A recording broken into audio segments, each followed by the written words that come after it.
Hi, my name is Mariah Trineen, coming to you from public speaking class, Peninsula College, 2014.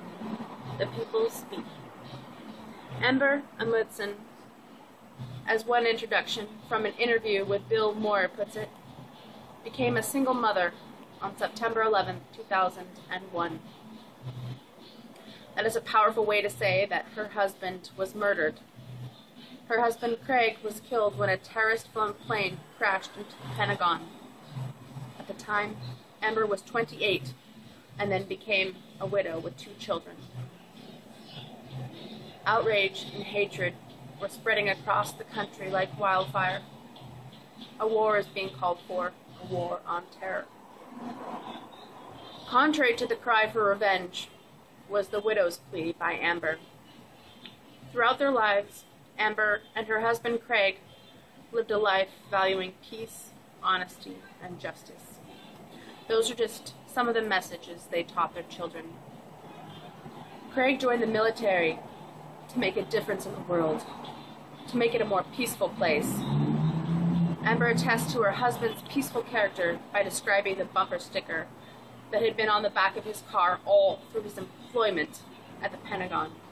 It said, "Visualize world peace." Shortly after 9/11, Amber wrote a letter to the President of the United States begging him to follow a path of peace and not perpetuate the war in the name of her deceased husband. She was nationally televised and interviewed. Reading her replies to the questions that were fielded after her 2002 interview is an example of what a level-headed, true, honest, discerning American should sound like. Shortly after her publicity, Amber and others founded September 11th Families for Peaceful Tomorrows, an organization that focuses on turning grief into actions for peace across the world. I am proud and honored to speak her letter.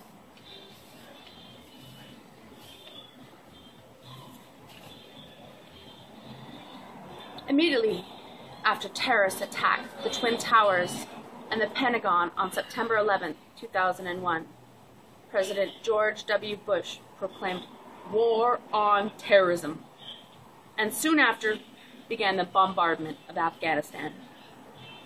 But some of the families who had lost loved ones in the attack refused to support what the government was doing and formed a group called Families for Peaceful Tomorrows.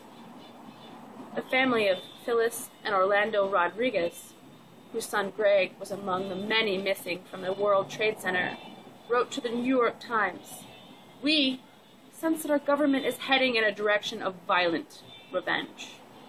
It is not the way to go. It will not avenge our son's death. Not in our son's name." A woman named Amber Amundson sent a statement to the Chicago Tribune.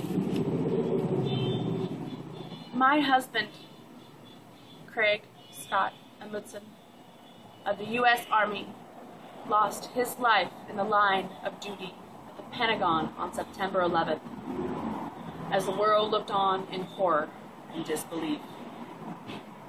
Losing my 28-year-old husband and father of our 2 young children is a terrible and painful experience.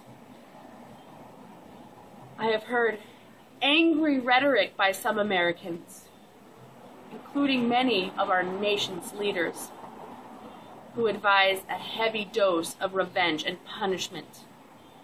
To those leaders, I would like to make clear that my family and I take no comfort in your words of rage.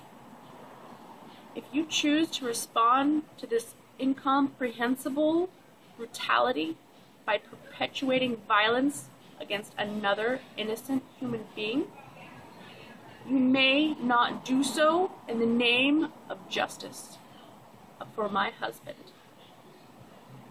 Craig would not have wanted a violent response to avenge his death, and I cannot see how good can come out of it. We cannot solve violence with violence. Muhammad Gandhi said, "An eye for an eye only makes the whole world blind."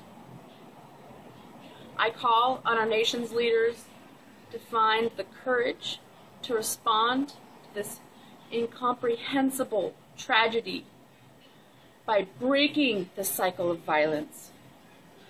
I call on them to marshal this great nation's skill and resources to lead a worldwide dialogue on freedom from terror and hate. Thank you.